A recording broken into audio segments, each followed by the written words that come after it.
Salut à tous, j'espère que vous allez bien. Aujourd'hui je suis très contente de vous retrouver pour une vidéo très spéciale que je n'ai encore jamais faite sur ma chaîne et que j'espère qu'il vous plaira énormément. Aujourd'hui, comme vous l'avez vu dans le titre, je vous retrouve pour une vidéo qui concerne les films et les histoires vraies dont ils ont été inspirés pour la réalisation et pour l'histoire en elle-même. Aujourd'hui je vous parle de films d'horreur, peut-être que la prochaine fois je vous parlerai de tout autre genre de film et ça m'intéresserait beaucoup, si ça vous plaît ce genre de vidéo, de continuer dans ce style là parce que pourquoi pas faire ces vidéos, c'est beaucoup plus travaillé, beaucoup plus recherché et j'aime bien ça. Je vais vous en citer seulement 4 tout simplement pour pas que la vidéo ne dure trop longtemps parce qu'il y a beaucoup d'explications pour chaque film que j'ai pris. Et donc je ne voulais pas que la vidéo dure 20 minutes et qu'au final vous endormiez devant et que ça ne vous intéresse pas plus que ça. Donc on va commencer tout de suite avec le premier film dont je vais vous parler. Comme vous pouvez vous douter, il s'agit de The Conjuring 1 et 2. Donc les deux enquêteurs paranormaux que nous trouvons dans ces films existent réellement dans les années 1970. Les deux films nous présentent également un fait bien réel. Il s'agit de la pièce où tout est renfermé, tous les objets hantés sont renfermés. Cette pièce existe vraiment, y compris la poupée Annabelle, mais qui n'est pas en porcelaine. En réalité, c'est juste une poupée de chiffon. Pour parler du 1, ils avaient bien traité le cas de la famille Perron qui avait acheté une vieille maison à Harrisville. Ils racontent dans les histoires autres que le film qu'une petite fille, enfin un spectre de petite fille, criait toutes les nuits « maman, maman » et c'est ce qui empêchait les gens cette famille de dormir la nuit, tout simplement parce que c'était vraiment pesant. Il y a aussi une petite fille de la famille qui a 8 ans et qui elle voyait quelqu'un se tenir devant elle et en lui disant qu'il y avait 7 soldats enterrés dans les murs de la maison. Donc après que cette histoire soit déroulée, après que les enquêteurs aient fait tout leur possible, rien n'a réussi à calmer quoi que ce soit dans la maison, c'est-à-dire que les personnes n'étaient plus possédées, mais la maison était toujours hantée et elle l'est toujours à l'heure d'aujourd'hui.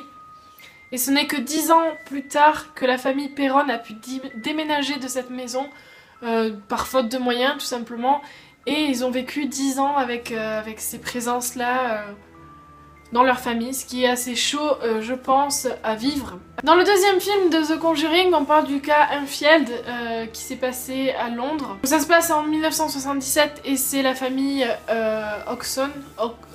C'est cette mère qui élevait seule ses 4 enfants, donc 2 garçons et 2 filles. Il y a beaucoup de détails qui ne sont pas retranscrits dans le film, beaucoup de paroles, beaucoup de choses qui se sont passées et je trouve qu'ils sont vachement effrayantes à l'écrit en tout cas. Donc l'histoire c'est la même que celle dans le film tout simplement avec beaucoup moins de détails et beaucoup plus d'effets etc.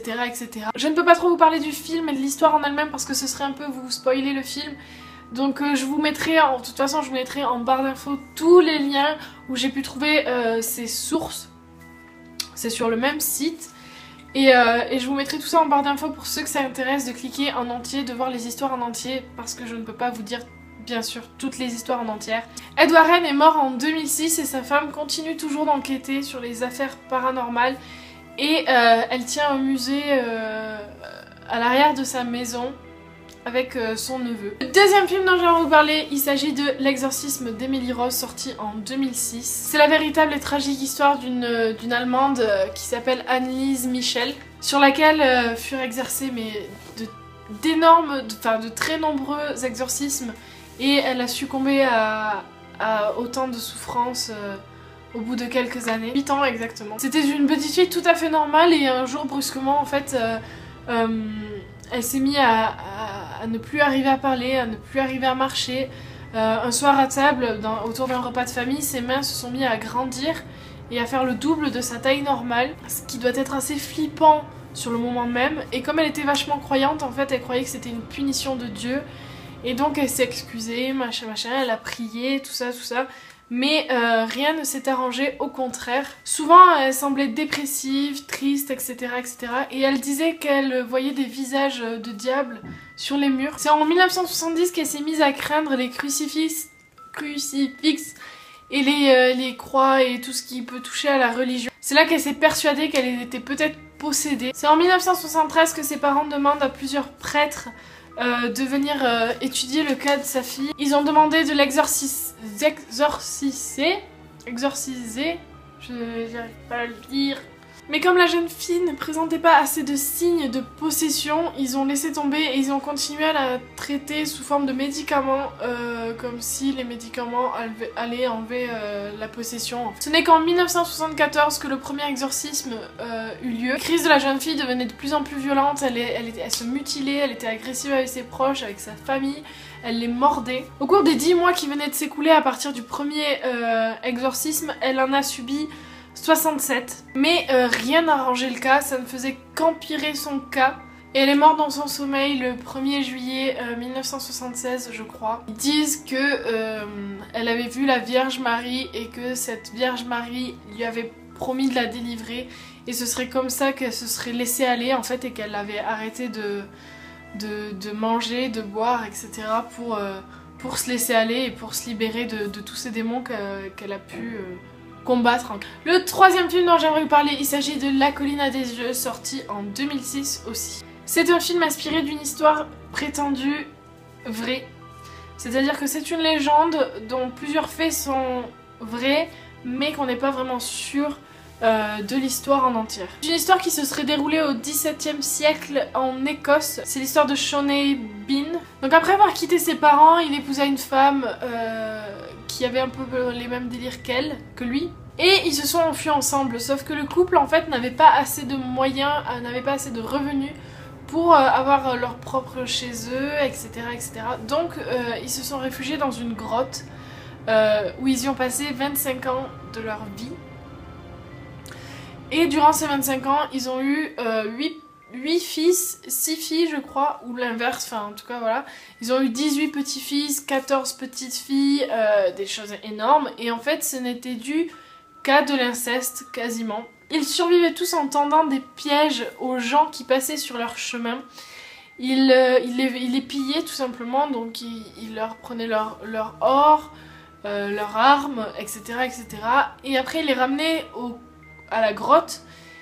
Et ensuite, ils les dévoraient tout simplement pour survivre puisqu'ils n'avaient pas d'autre chose à manger. Les citoyens de la ville d'à côté se demandaient pourquoi les gens disparaissaient et ils n'arrivaient pas à trouver le coupable en fait.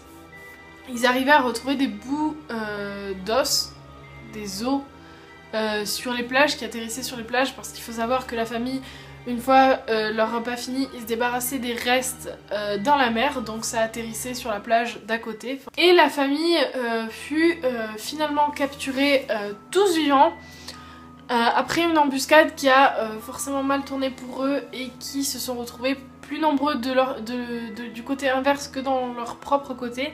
Dans tout ça, les hommes eurent les organes génitaux arrachés, leurs mains et leurs pieds sectionnés, et tout ça devant le regard des femmes et des enfants qui, eux, après ce spectacle, ont été brûlés vifs. Ceci reste une légende, je ne sais pas si c'est une histoire vraiment vraie, mais en tout cas c'est une légende dont s'est inspiré le réalisateur de La colline à des yeux. C'est pour ça que ce film parle un peu de cannibalisme. C'est tout ce que j'ai trouvé sur ce film. Comme je vous ai dit, je vous mettrai les liens en barre d'infos pour les sources. Le quatrième film dont j'aimerais vous parler, il s'agit de Psychose, sorti en 1960. Ce film assez connu, tout comme Massacre à la tronçonneuse et Le silence des agneaux, est inspiré d'un même homme qui a fait parler de lui, mais pendant des années et encore maintenant. Il s'agit de la vie d'Ed Gein. Je ne sais pas comment on dit son nom de famille, donc je vous le mettrai ici, marqué là. Il a été appelé le boucher de Plainfield. À la mort de sa mère, il commençait à devenir un peu fou. Il racontait des histoires un peu sordides, des histoires macabres, des histoires de mort, de cannibalisme, et à côté des actes commis par les nazis, ça le faisait rire.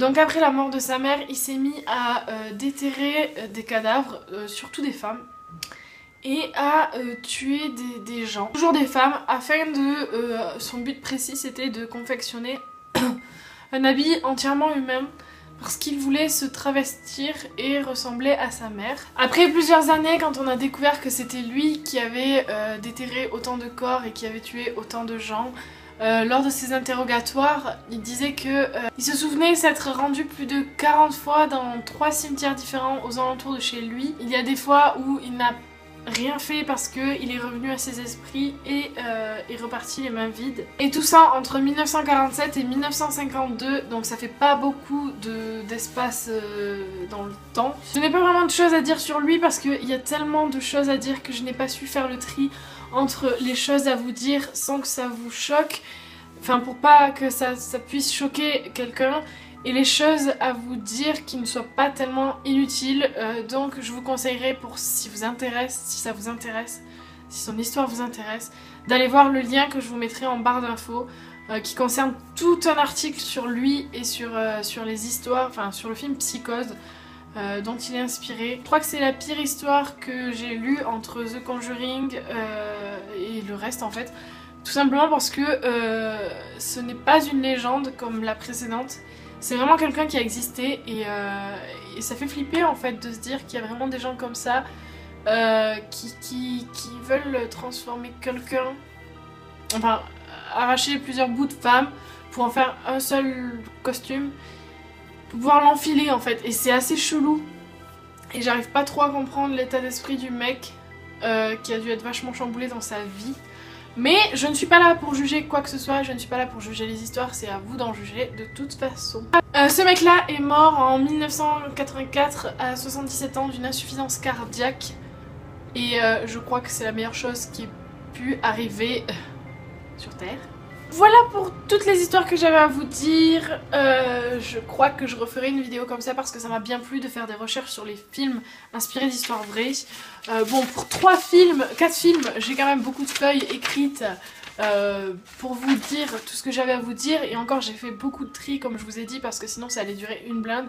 Déjà, je crois que là, ma vidéo va durer énormément de temps. Et si ça vous a ennuyé, dites-moi le en commentaire, dites-moi qu'est-ce que je dois changer. Parce que j'ai vraiment envie de refaire des vidéos comme ça, soit sur les films d'horreur, soit sur les films d'amour, soit sur les films d'action, soit sur les films fantastiques. Mais généralement les fantastiques sont pas vraiment inspirés d'histoires vraies, je crois. En tout cas, j'étais très contente de faire cette vidéo, j'espère qu'elle vous plaira, vraiment j'espère vraiment, mais plus que les autres vidéos qu'elle vous plaira. Parce que tout simplement, c'est un nouveau style de vidéo que je vous propose et ça me plaît vraiment de faire ce genre de vidéo. Donc voilà. Je vais m'arrêter là parce que je me doute que la vidéo soit déjà assez longue. Comme je vous ai dit, vous avez tous les liens en barre d'infos pour chaque film. Qu'est-ce que je peux dire d'autre? J'ai rien à dire d'autre. Je crois que je vais m'arrêter là. Il faut que j'arrête de parler. Mais j'ai l'impression de vouloir vous dire encore quelque chose, mais je sais pas quoi. Je vous laisse avec ça. Je vous dis à très bientôt. Dites-moi en commentaire ce que vous en avez pensé. Et proposez-moi des trucs si vous voulez proposer des trucs. Dites-moi ce que j'ai à changer, dites-moi ce que j'ai à garder, dites-moi ce que j'ai à améliorer. Je vous aime très fort, je vous fais de très gros bisous et à bientôt.